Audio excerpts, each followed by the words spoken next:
அன்புடன் லிண்டா கோபி. இன்று பரபரப்பாக அரசியலில் பேசப்படும் ரஜினிகாந்த் அவர்களின் அரசியல் வருகை பற்றி இந்த வீடியோவில் நான் பேசப் போகிறேன். பரபரப்பாக பேசக்கூடியது ரஜினிகாந்த் அவர்கள் ஒரு நல்ல மனிதர், சிறந்த நடிகர். 40 வருட சினிமா உலகில் கொடியேற்றி பிறந்த 1996 அவருடைய பொது வாழ்க்கையை திடீர் அறிவிப்பை வெளியிட்டார். கடவுள் கூட நீ காப்பாற்ற முடியாது என்று கூறினார். அடுத்து அவர் 2001, 2006, 2011, 2007 தேர்தலில் மக்களிடம் சில அறிவிப்புகளை வெளியிட்டார். அது அரசியல் தாக்கமாக இருந்தது. எம்ஜிஆர் அரசியலில் சினிமாவில் புகழ் பெற்றார், விளங்கினார். எம்ஜிஆரை போல் வருவதற்கு எம்ஜிஆர் தான் பிறந்து வர வேண்டும். சினிமா நடிகர் சிவாஜி, டி. ராஜேந்தர், கே. பாக்யராஜ் கட்சி ஆரம்பித்தார்கள், தொடர்ந்து நடத்தவில்லை. விஜயகாந்த் அவர்கள் கட்சி ஆரம்பித்தார்கள், முன்னேற்றம் அடைந்தார்கள். தற்போது உடல்நிலை சரியில்லை காரணத்தினால் கொஞ்சம் செயல்படாமல் இருக்கிறார்கள். எம்ஜிஆர் அவர்கள் குண்டு அடிபட்டும் தேர்தல் பிரச்சாரத்தில் ஈடுபட்டார்.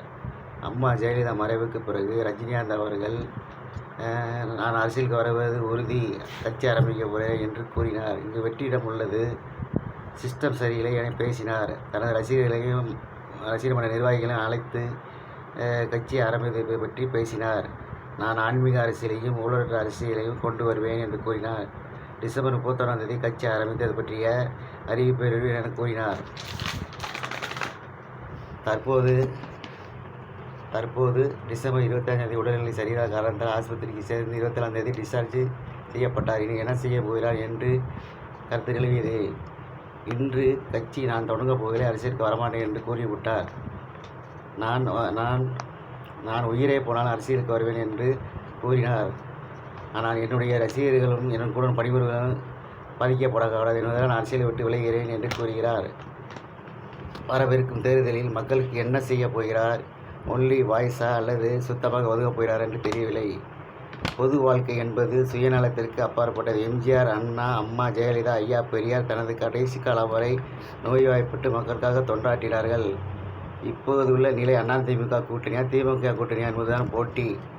மக்கள் தொண்டு ஆற்ற வேண்டும் என்றால் சம்பாதித்த பணத்தை நமக்கு போக மீதி பணத்தை ஏழை குழந்தைகளுக்கு கல்விக்கு உதவி செய்யலாம், ஏழை மக்களுக்கு மருத்துவ உதவி செய்யலாம், சாப்பிட வழியில் ஏழை மக்களுக்கு அன்னதானம் செய்யலாம்.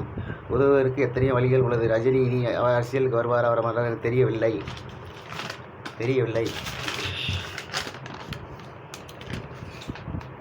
தற்போதைய ஆனால் ரசிகர்கள் ஏமாற்றம் அடைந்து விட்டார்கள். குழப்பத்தில் இந்த மக்கள் தெளிவான நிலைக்கு வந்துவிட்டார்கள்.